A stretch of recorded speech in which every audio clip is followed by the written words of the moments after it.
The Boeing 737 MAX was the fastest-selling airliner in Boeing history, selling more than 5,000 aircraft over the past few years. But in April and May, Boeing sold 0. The 737 MAX was big, fuel-efficient, and more affordable than other planes. It was a popular plane until a particular sensor became a problem, which eventually led to 2 fatal crashes in 5 months, killing everyone on both flights. 346 people total. Since then, there has been a worldwide grounding of the 737 MAX. Lawsuits from pilots and from families affected by the crashes, and congressional hearings. And the U.S. Department of Justice has begun a criminal investigation. Boeing took a long time to address the issues, which only seems to have made things worse. With modifications to the plane's software underway and hopes that it will fly again soon, the question remains, can Boeing bounce back? This wasn't the first time Boeing had a problem with their designs. In the 1960s, the Boeing 727 had issues with its new wings. In the 1990s, the Boeing 737 had issues with its rudder. And in 2013, the Boeing 787 Dreamliner had issues with its battery catching on fire. Boeing has a history of introducing new designs that lack advice from outside experts to ensure safety. And this sensor problem with the 737 MAX was no different.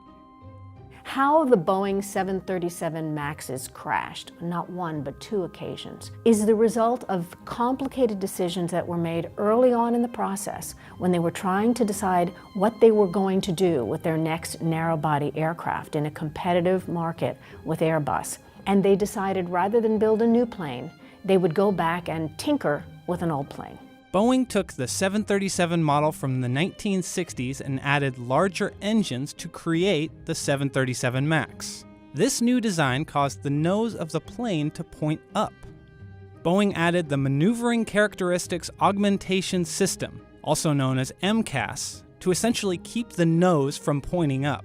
And then, of course, the next problem was that they didn't tell the pilots or even the airlines that this solution existed on the aircraft. What would happen when the MCAS triggered is that the airplane would not give control back to the pilots. It would continue to put the airplane in a nose-down position. And even when the pilots recognized that maybe there was a problem with the system and tried to turn it off, the forces on the tail were so great that they were unable to physically override the nose-down. Pilots also lacked proper training with the MCAS. They were trained on an iPad instead of a simulator to cut costs and shorten training time. And the 2 planes that crashed didn't have the optional angle of attack safety feature that could have alerted pilots if the plane was pointing in the wrong direction, and that Boeing charged extra for.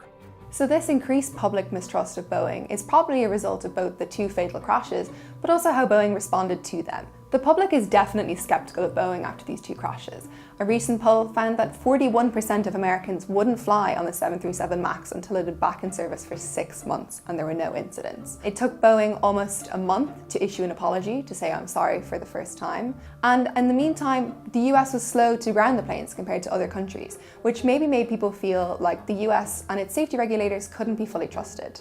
Experts say that this was a mistake, that it made Boeing look insincere, and that it prioritized profit over people.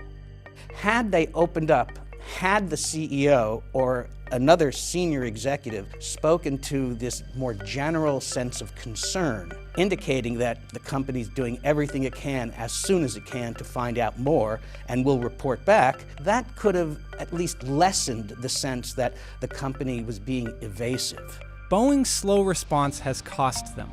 The company wasn't able to sell any 737 MAXes for 3 months after they were grounded in March. Boeing is doing a lot of things at the moment in an attempt to win back people's trust. They've been apologizing more frequently. They've been offering to fly their CEO first on the plane in a bid to improve that it's safe. And they've also been organizing more sales of the plane to prove just how confident the industry still is in the jet.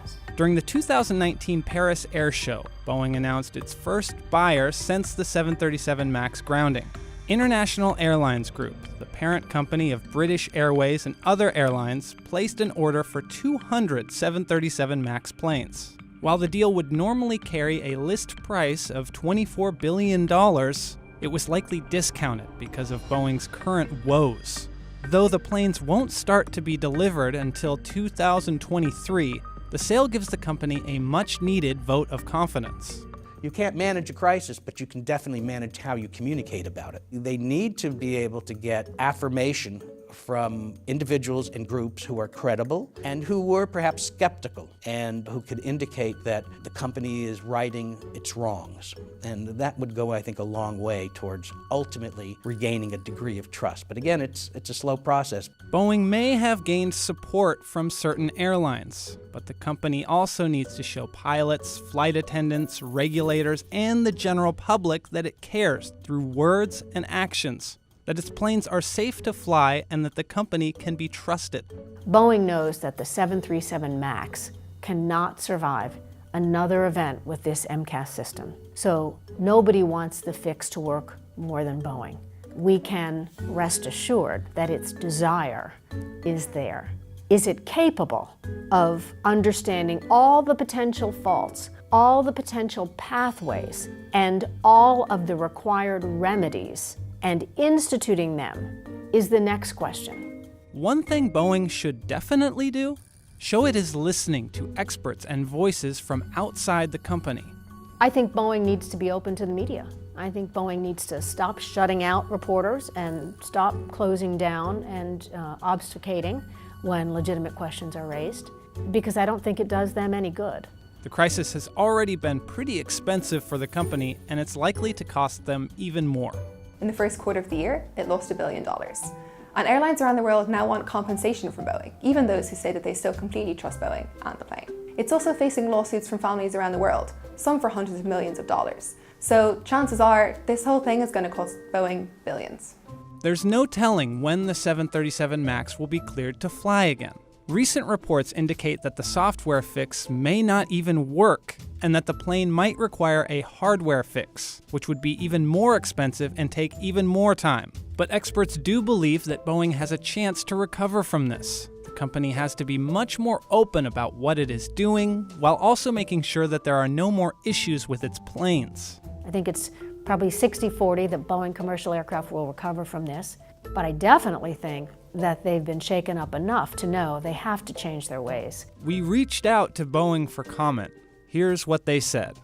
There are required standards of training internationally for air transport pilots. Boeing developed its training and materials consistently with those required standards and followed a process that was absolutely consistent with introducing previous new airplanes and derivatives. The process for flight crews is to ensure that they have all the information to safely operate the airplane.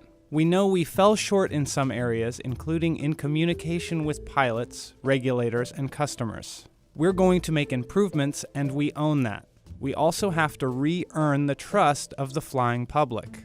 Our focus in the weeks ahead is to work with our regulators and customers to ensure the safe return to service of the MAX. What do you think? Would you fly on a 737 MAX when airlines start using them again? Let us know in the comments.